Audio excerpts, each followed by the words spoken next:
Welcome to our YouTube channel easy learning Odia.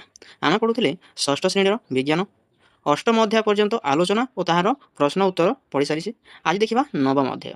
नवम अध्याय कौन अच्छी उद्भिदर विभिन्न अंशर गठन यार कार्य तार शरीर केमी गठन हो कौ अंग अच्छी और कौ अंगर कौन कौन कार्य अच्छी ता विषय में डिटेल्स पढ़ा।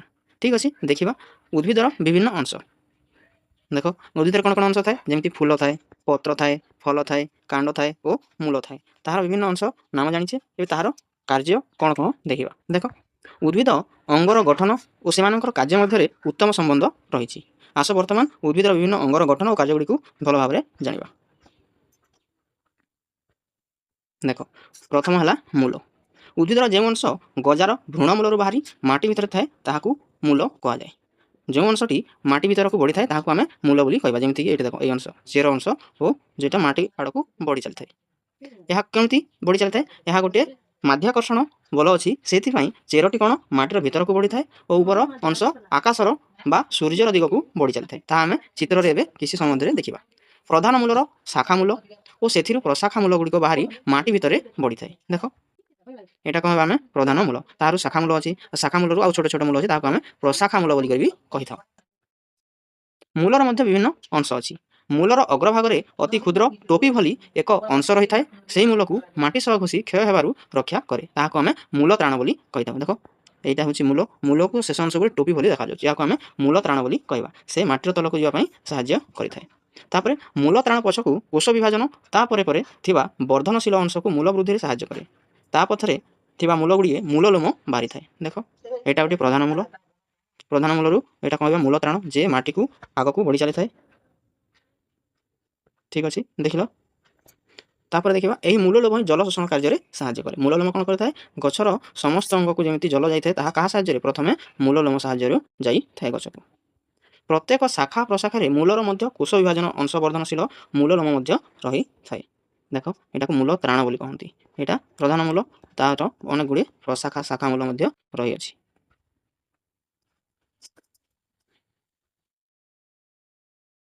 विभिन्न प्रकार मूल 9.4 ये देख देखा जाए गोटे बर गछ आ गोटे समुद्र कूलिया गछ मूल पूर्व चित्र देखा मूल पर देखा कि कौन पार्थक्य अच्छी ताकू आम ए देखा। बर गछर ओहल बाहरी माटी भीतर को जाए यही बर गछ को सलख भाव में रखि थाए यह आम स्तंभ मूल बोली कही था। देख ये सब गोटे बर गछर जमी चेर चेर भली बाई था आम कौन कही था आम स्तंभ मूल बोली कही था। किया गछरू बाहरी मूल किया गछ को ठेसी रखे यह ठेस मूल बोली कही था। देख ये गछरे बाहरी ताकू ठेसी होगी रखे ताकू आम ठेस मूल बोली कहवा। यही प्रकार मूल आउ क्यों उद्भिद देखा जाए आम आलोचना करवा। ये समस्त प्रकार मूल को आस्थानिक रूपांतरित मूल बोली कही थाए। से भली मूला गाजर क्षेत्र में प्रधान मूल रूपांतरित हो भंडार मूल होता है। मूलर कार्य कौन आम ता भल भाव आलोचना करवा। आम मूल विषय अनेक कथा जानते तार गठन केमी आउ क्यों प्रकार मूल देखा जाए ता विषय आम ए पढ़ले ये तार कार्य कौन तार काम कौन आम देखा। मूलर प्रथम काम है मूल उद्भिद को माटी में जाबुड़ी धरी रखि थाए। ठीक अच्छे यह तार प्रथम काम माटी को से जाबुड़ी धरिक रखिबारे साहाय्य करे। द्वितीय काम है माटी में जल और खनिज लवण को शोषण कर उद्भिदर विभिन्न अंश को पठाए क्या द्वारा मूल द्वारा खनिज लवण जल माटी शोषण होता है पत्र कांड अन्य सब फूल को समस्त प्रकार अंग प्रत्यंग को ताहा जाए। तापर ग नंबर कौन कौन 3 नंबर रूपांतरित मूल गुड़िक खाद्य संचय कर रखा सह कांड को दृढ़ भाव में धरी रखे यह हूँ तार 3टी कार्य।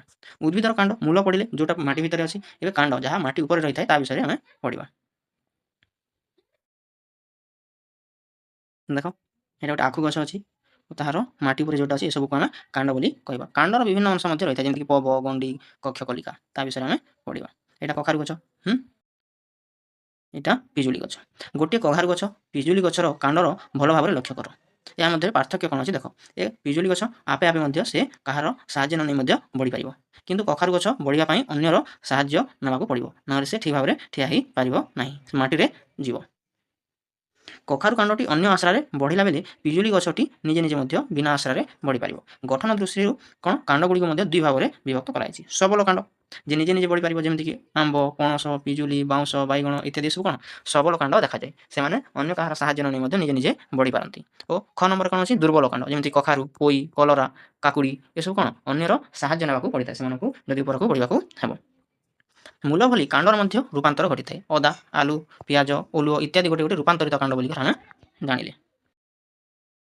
ଏଗୁଡ଼ିକ ରୂପାନ୍ତର ହୋଇ ମାଟି ତଳେ ରହିଥାନ୍ତି। ସପ୍ତଫେଣୀ ଓ ନାଗଫେଣୀର ମଧ୍ୟ ଏକ ଏହି ଶ୍ରେଣୀର ଅଟେ। କେଉଁ ଶ୍ରେଣୀର? ରୂପାନ୍ତରିତ ମୂଳ ରୂପାନ୍ତରିତ କାଣ୍ଡର ଶ୍ରେଣୀ କିଏ? ସପ୍ତଫେଣୀ ଓ ନାଗଫେଣୀ। କଖାରୁ ଗଛର ଆକର୍ଷିଟି ମଧ୍ୟ ଗୋଟିଏ ରୂପାନ୍ତରିତ ଶାଖା କାଣ୍ଡ ଅଟେ। ଲକ୍ଷ୍ୟ କଲେ ଦେଖିବ ଯେ ପତ୍ର କକ୍ଷରୁ ବାହାରିଥାଏ। କଲରା, ଜହ୍ନି, ଲାଉ ଆଦି ଗଛର ଏପରି ରୂପାନ୍ତରିତ ଶାଖା କାଣ୍ଡମାନେ ମଧ୍ୟ ଅଛି। ଏହା କ'ଣ କରେ? ଗଛ ଉପରକୁ ମାଡ଼ିବାରେ ସାହାଯ୍ୟ କରିଥାଏ। ଆକର୍ଷି ଯେମିତି ଦେଖିଥିବେ, ଯଦି ଗୋଟିଏ କାଣ୍ଡରୁ ଅନେକ ଗୁଡ଼ିଏ ଆକର୍ଷି ଦ୍ୱାରା ଆଗକୁ ବଢ଼ିବାରେ ସାହାଯ୍ୟ ହୋଇଥାଏ। କାଣ୍ଡର କାର୍ଯ୍ୟ ଗୁଡ଼ିକ କ'ଣ କ'ଣ ଏବେ ଦେଖିବା। କାଣ୍ଡ କ'ଣ କାର୍ଯ୍ୟ କରେ? ଉଦ୍ଭିଦର କାଣ୍ଡ ଉଦ୍ଭିଦର ବିଭିନ୍ନ ଅଂଶକୁ ଧରି ରଖିବା ସହ ସେଗୁଡ଼ିକ ସୂର୍ଯ୍ୟାଲୋକ ପାଇବାରେ ସାହାଯ୍ୟ କରେ। ଯେଉଁଟା ମାଟି ଉପରେ ଅଛି ସେ ହିଁ ସୂର୍ଯ୍ୟ କିରଣକୁ ଆବଜର୍ଭ କରିବ ନା, ସେଥିପାଇଁ ସେ ଉପରେ ରହି ସୂର୍ଯ୍ୟ କିରଣକୁ ପାଇବାରେ ସାହାଯ୍ୟ କରିଥାଏ। ମୂଳ ସାହାଯ୍ୟରେ ଶୋଷିତ ଜଳ ଖଣିଜ ଲବଣକୁ କାଣ୍ଡ ପରିବହନ କରି ଉଦ୍ଭିଦର ବିଭିନ୍ନ ଅଂଶକୁ ପଠାଏ। ଯାହା ମୂଳ ସାହାଯ୍ୟରେ କେଉଁଠୁ ମାଟିରୁ ଖଣିଜ ଲବଣ ଜଳ ଆସିଥାଏ, ତାହା କାଣ୍ଡ ଦ୍ୱାରା ହିଁ ପତ୍ରକୁ, ଫୁଲକୁ ଓ ଅନ୍ୟାନ୍ୟ ସବୁ ଶାଖା ପ୍ରଶାଖକୁ ଯାଇଥାଏ। କାଣ୍ଡ ମଧ୍ୟ ପତ୍ର ଦ୍ୱାରା ପ୍ରସ୍ତୁତ ଖାଦ୍ୟ ବହନ କରି ବିଭିନ୍ନ ଅଂଶକୁ ପଠାଇଥାଏ। ଯେମିତି ଖଣିଜ ଲବଣ ଜଳକୁ ପରିବହନ କରିଥାଏ, ସେମିତି ପତ୍ରରେ ଆମେ ଜାଣିଛୁ ପତ୍ର ହେଉଛି କ'ଣ? ପତ୍ର ହେଉଛି ଗଛର ରୋଷେଇ ଘର। ତ ରୋଷେଇ ଘରେ ଯାହା ରୋଷେଇ ହେବ ତାହା କାଣ୍ଡ ସାହାଯ୍ୟରେ ଅନ୍ୟ ସବୁ ଶାଖା ପ୍ରଶାଖାକୁ ସେ ପଠାଇଥାଏ। ମାଟି ତଳେ ଥିବା ସାରୁ, ଓଲୁଅ ଆଦି ରୂପାନ୍ତରିତ କାଣ୍ଡ ଖାଦ୍ୟ ସଞ୍ଚୟ କରି ରଖିଥାନ୍ତି। ଏବେ ଦେଖିବା ଉଦ୍ଭିଦର ପତ୍ର। ଆମେ କ'ଣ ପଢ଼ିଲେ? ପ୍ରଥମେ ମୂଳ ପଢ଼ିଲେ, ଏବେ କାଣ୍ଡ ପଢ଼ିଲେ, ଏବେ ପଢ଼ିବା ଉଦ୍ଭିଦର ପତ୍ର। ତମେ କାଣ୍ଡରେ ଥିବା ପତ୍ର ଗୁଡ଼ିକ ଦେଖିଥିବ। ପ୍ରାୟ ସମସ୍ତ ଉଦ୍ଭିଦର ଛୋଟ କିମ୍ବା ବଡ଼ ପତ୍ର ଥାଏ। ଦେଖ ହେଉଛି ପତ୍ର, ତମେ ଦେଖିଥିବ ଏମିତି। ପତ୍ରରେ ଥିବା ଓସାରିଆ ଅଂଶକୁ ଫଲକ କୁହାଯାଏ। ଦେଖ ଯେମିତି ଓସାରିଆ ଜିନିଷ ଅଛି, ଏଠି ଦେଖ ଏହାକୁ ଫଲକ ବୋଲି କୁହାଯାଏ। ବୃନ୍ତ ଦ୍ୱାରା ଏହା ଏକ ଉଦ୍ଭିଦ ସହ ଲାଗି ରହିଥାଏ। ବେଳେ ବେଳେ କେତୋଟି ଉଦ୍ଭିଦର ପତ୍ରରେ ବୃନ୍ତ ନଥାଏ। এই ବୃନ୍ତ ଦେଖ ଏଇଟା ଏମିତି ଯଦି ବଢ଼ିଥିବ ଏମିତି, ତାହେଲେ ଏହାକୁ ଆମେ ବୃନ୍ତ କହିବା। କେତେଟି ଉଦ୍ଭିଦର ପତ୍ର କୌଣସି ବୃନ୍ତ ନଥାଏ, ସିଧା ଏମିତି ହିଁ ଥାଏ, ଏହାକୁ ଆମେ ବୃନ୍ତ ନାହିଁ ବୋଲି କହିବା।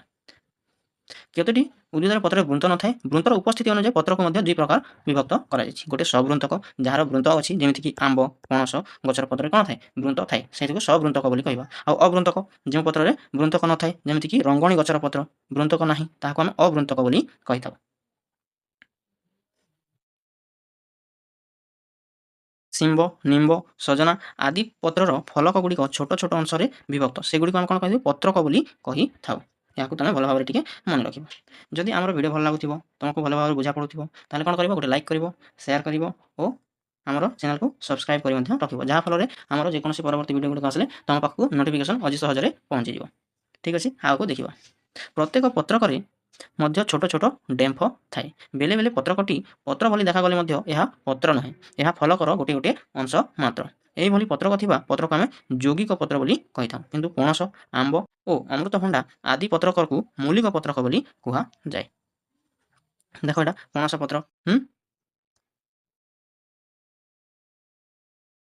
ମୌଳିକ ପତ୍ର ଏମିତି କହନ୍ତି। ଆଉ ଯୌଗିକ ପତ୍ର ଏମିତି ଯେମିତିକି ହଳଦୀ, କୋଚି, ସାରୁ ଏସବୁରେ ଯୌଗିକ ପତ୍ର ଥାଏ। ଏଇଟା ମୌଳିକ ପତ୍ର। ବିଭିନ୍ନ ପ୍ରକାର ପତ୍ର। ଆମ୍ବ, ପଣସ, ପିଜୁଳି ଇତ୍ୟାଦି ପତ୍ରକର ଧାର ଦନ୍ତୁରିତ ନୁହେଁ, କିନ୍ତୁ ମନ୍ଦାର ଫୁଲର ଧାର ଦନ୍ତୁରିତ। ଅମୃତଭଣ୍ଡା ପତ୍ରର ଧାର ବହୁ ପରିମାଣରେ ଦନ୍ତୁରିତ ହୋଇଥାଏ। ସେହିପରି ବିଭିନ୍ନ ପତ୍ରର ଅଗ୍ରକୁ ଦେଖ। ଦେଖ ଦେଖ ଏଠି ବୃନ୍ତ ଅଛି, ଏଠି କେମିତି ଅଛି, ଏଠି ଦେଖ। ଅଶ୍ୱତଥ ପତ୍ରର ଅଗ୍ର ଖୁବ୍ ଗୋଜିଆ ହୋଇଥାଏ। ଦେଖ ଏଇଟା ଗୋଜିଆ ହେଇକି ଅଛି। ବହୁ ଜାତିର ପତ୍ରର ଅଗ୍ର ଅଳ୍ପ ବହୁତେ ଗୋଜିଆ ହୋଇଥାଏ। ମାତ୍ର କଞ୍ଚନ ପତ୍ରର ଅଗ୍ରଟିଏ ଦେଖିଲେ ମନେ ହୁଏ ଯେ ଯେପରି ଭିତରକୁ ପଶିଯାଇଛି। କେଉଁଟିର? କଞ୍ଚନ ପତ୍ର। ଦେଖ ଏଠି କ'ଣ ଅଛି? ଭିତରକୁ ପଶିକି ଅଛି, ସେଇଟା କହୁଛି ସେ। ବିଭିନ୍ନ ଜାତିର ପତ୍ର ଫଲକ ମଧ୍ୟରେ ଗୋଟିଏ ଗୋଟିଏ ମୋଟା ଶିରା ଥାଏ। ଏଇଟା ଦେଖୁଥିବ, ଯେକୌଣସି ପତ୍ର ଏମିତି ଗୋଟିଏ ଗୋଟିଏ ମୋଟା ଶିରା ଅଛି। ଦୁଇଟି ଶାଖା ଶିରାରୁ ବାହାରିଥିବା ଦୁଇଟି ପ୍ରଶାଖା ଶିରା ପରସ୍ପର ସହିତ ଯୋଡ଼ି ହୋଇ ଫଲକ ଦେହର ଜାଲ ପରି ବିଛାଇ ହେବାକୁ ଜାଲକ ଶିରା ବିନ୍ୟାସ ବୋଲି କୁହାଯାଏ। ଦେଖ କେଉଁଠି ଦେଇଛି? ଠିକ୍ ଅଛି, ଆମେ ଏଠି ତିଆରି କରିଦେବା। ଏମିତି ଯେମିତି ଏମିତି ଅଛି, ଏଟାକୁ ଶିରାକୁ ଆଉ ଏମିତି ଯୋଡ଼ି ହେଇକି ଛୋଟ ଛୋଟ ଆଉ ଯେମିତି ଯୋଡ଼ିଲେ ତାହାକୁ ଆମେ ଶିରା ବିନ୍ୟାସ ବୋଲି କହିଥାଉ। କିନ୍ତୁ ଧାନ, କଦଳୀର ଶିରା ସମାନ୍ତର ହେଲେ ବି ପାର୍ଥକ୍ୟ ଥାଏ। ପତ୍ରର ବୃନ୍ତ ଅଗ୍ରରୁ ଗୁଡ଼ିଏ ଶିରା ବାହାରି ଆଗକୁ ଲମ୍ବି ଯାଇଛି। ଏହି ଶିରାଗୁଡ଼ିକୁ ସମାନ୍ତର ଥିଲା ପରି ମନେ ହେଉଛି। କୌଣସି ଶିରାର ଶାଖା ଶିରା ବାହାରି ନାହିଁ। ଏହି ପ୍ରକାର ଶିରାକୁ ବିନ୍ୟାସକୁ ଆମେ କ'ଣ ସମାନ୍ତରାଳ ଶିରା ବିନ୍ୟାସ ବୋଲି କହିଥାଉ। ଏଇଟା ଦେଖ, এইটা অলগা ଅଛି, এইটা অলଗା ଅଛି।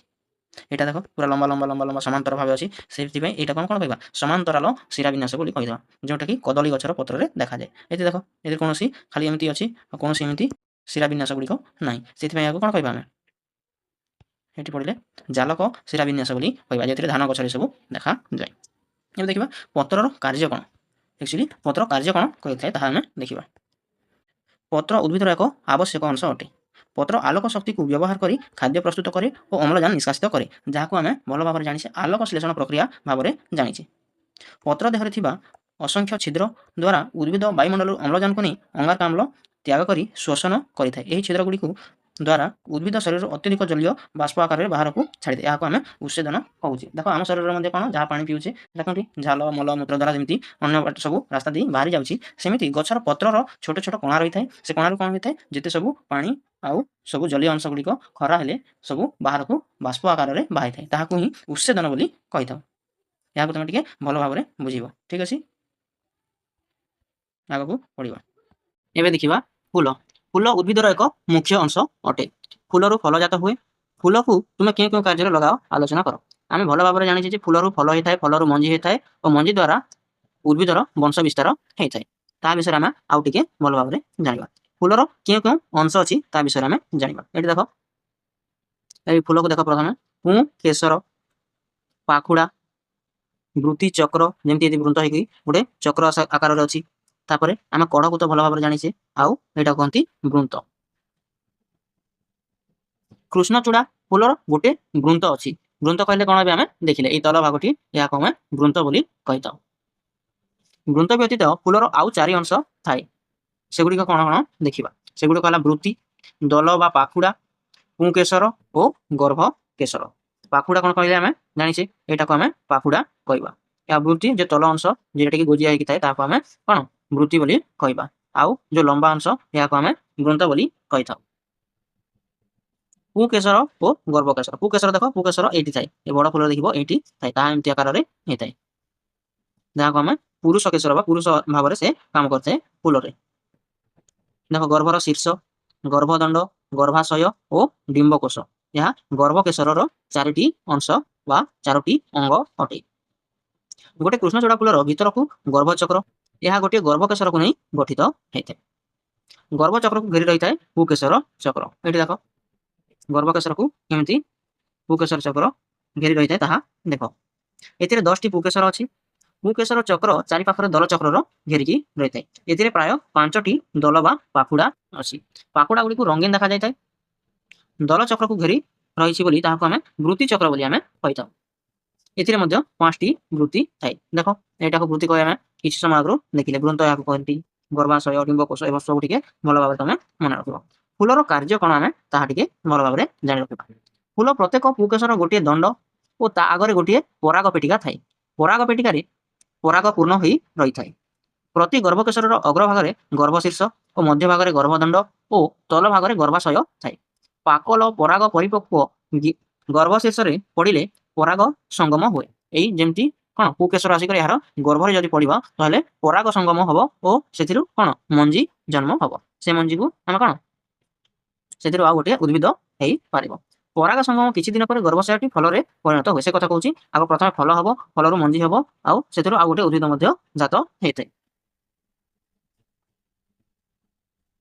କଖାରୁ, କଲରା ଆଦି ଗଛର କେତେକ ଫୁଲର ଗର୍ଭକେଶର ନଥାଏ ଏବଂ କେତେକ ଫୁଲରେ ପୁକେଶର ନଥାଏ। ପୁକେଶର ବୋଲେ ପୁରୁଷ କେଶର, ପୁରୁଷ ଅଂଶଟି ନଥାଏ, ଆଉ କେତେଟି କ୍ଷେତ୍ରରେ ଗର୍ଭକେଶର ମାନେ ତାହାର ମହିଳା ଅଂଶଟି ନଥାଏ। ତେଣୁ ସେଗୁଡ଼ିକ ଯଥାକ୍ରମେ ଅଣ୍ଡିରା ଓ ମାଇ ଫୁଲ ବୋଲି ଆମେ କହିଥାନ୍ତୁ। ଯେକୌଣସି ଜିନିଷର କ'ଣ ବଂଶ ବିସ୍ତାର ହେବା ପାଇଁ ଗୋଟେ ପୁରୁଷ କେଶର ଓ ଗୋଟେ ଗର୍ଭକେଶର ବା ଗର୍ଭାଶୟ ବା ମହିଳା ଅଂଶ ଓ ପୁରୁଷ ଅଂଶ ଦରକାର। କିନ୍ତୁ ଯେକୌଣସି ଗୋଟେ ବି ନଥିଲେ ତାହା କ'ଣ ତାହା କୌଣସି ବଂଶ ବିସ୍ତାରର ସକ୍ଷମ ହୋଇପାରିବ ନାହିଁ। ତେଣୁ ଆମେ ସେ କ'ଣ ମାଇ କିମ୍ବା ଅଣ୍ଡିରା ଅଛି ବୋଲି କହିଥାଉ। ଅର୍ଥାତ୍ ଗଛରେ ଉଭୟ ପ୍ରକାର ଫୁଲ ଅଟେ। ମାତ୍ର ଆଉ କେତେକ ଜାତିର ଗଛରେ ମାତ୍ର ଗୋଟିଏ ପ୍ରକାରର ଫୁଲ ଫୁଟେ, ସେମାନଙ୍କୁ ଅଣ୍ଡିରା ଗଛ ବା ମାଇ ଗଛ ବୋଲିକି ଆମେ ସାଧାରଣତଃ କହିଥାଉ। ଯେମିତିକି ପୋଟଳ, କାଙ୍କଡ଼, ତାଲ, ଖଜୁରୀ, ଏହା ସହିତ ତମେ ଅମୃତଭଣ୍ଡା ମଧ୍ୟ ଭଲ ଭାବରେ ଦେଖିଥିବ। ଅମୃତଭଣ୍ଡା ମଧ୍ୟ ହେଇଥାଏ ଏମିତି। ପଢ଼ିଲେ ଫୁଲର କାର୍ଯ୍ୟ କ'ଣ। ଏବେ ଫଲର କାର୍ଯ୍ୟ ବା ଫଳ କ'ଣ ଆମେ ଟିକେ ଭଲ ଭାବରେ ଦେଖିବା। ଫଲ ଗର୍ଭାଶୟଟି ପରାଗ ସଙ୍ଗମ ପରେ ଫଳ ହୁଏ। ପୁରୁଷ କେଶର ଓ ଗର୍ଭାଶୟ ବା ସ୍ତ୍ରୀ କେଶର ମିଶିକି ପରାଗ ସଙ୍ଗମ ହେଲା ପରେ ଗର୍ଭାଶୟଟିରେ କ'ଣ ଫଳ ସୃଷ୍ଟି ହୋଇଥାଏ। ପ୍ରତ୍ୟେକ ଫଳରେ ଗୋଟିଏ ଆବରଣ ଓ ଏକ କିମ୍ବା ଏକାଧିକ ବୀଜ ବା ମଞ୍ଜି ଥାଏ। ଗୋଟେ ଫଳରେ ଏକାଧିକ ମଞ୍ଜି ଥାଏ, କେତେଟି ଫଳରେ ଗୋଟେ ମଞ୍ଜି ଥାଏ ଆଉ କେତେଟି ଏକାଧିକ ମଧ୍ୟ ମଞ୍ଜି ରହିଥାଏ। ବୀଜଟି ଫଳ ସହ ନାଭି ସୂତ୍ର ସାହାଯ୍ୟରେ ସଂଯୋଗ ହୋଇଥାଏ। ଫଳ ଭିତରେ ବୀଜ ନିରାପଦରେ ଗଠିତ ହୁଏ ଓ ବଢ଼େ ଆଉ ତାହା ପାକଳ ହୁଏ ବା ପାଚିଥାଏ। ବୀଜ ପୁଣି ଆଉ ଏକ ଥର ନୂତନ ଗଛ ହେବା ଫଳରେ ସେ ସାହାଯ୍ୟ କରିଥାଏ ଓ ଏହା ସାହାଯ୍ୟରେ କ'ଣ ହେଇଥାଏ? ଗଛର ବଂଶ ବିସ୍ତାର ହେଇଥାଏ। ଏହା ବ୍ୟତୀତ ଆଉ ଅନ୍ୟ ସବୁ ପଦ୍ଧତିରେ ମଧ୍ୟ ଗଛର ବଂଶ ବିସ୍ତାର ହୋଇଥାଏ, ତାହା ଆମେ ଉଚ୍ଚ ଶ୍ରେଣୀକୁ ଗଲେ ପଢ଼ିବା। ଠିକ୍ ଅଛି, ଏତିକି ଥିଲା ଆମର ନବମ ଅଧ୍ୟାୟ ଉଦ୍ଭିଦର ବିଭିନ୍ନ ଅଂଶର ଗଠନ ଓ କାର୍ଯ୍ୟ। ଯଦି ଆମର ଭିଡ଼ିଓ ଭଲ ଲାଗୁଥିବ, ତମେ ଅତି ସହଜରେ ବୁଝିପାରୁଥିବ, ତାହେଲେ ଗୋଟେ ଲାଇକ୍ କରିବ, ସେୟାର କରିବ ଓ ଆମର ଚ୍ୟାନେଲକୁ ସବସ୍କ୍ରାଇବ୍ କରି ରଖିବ।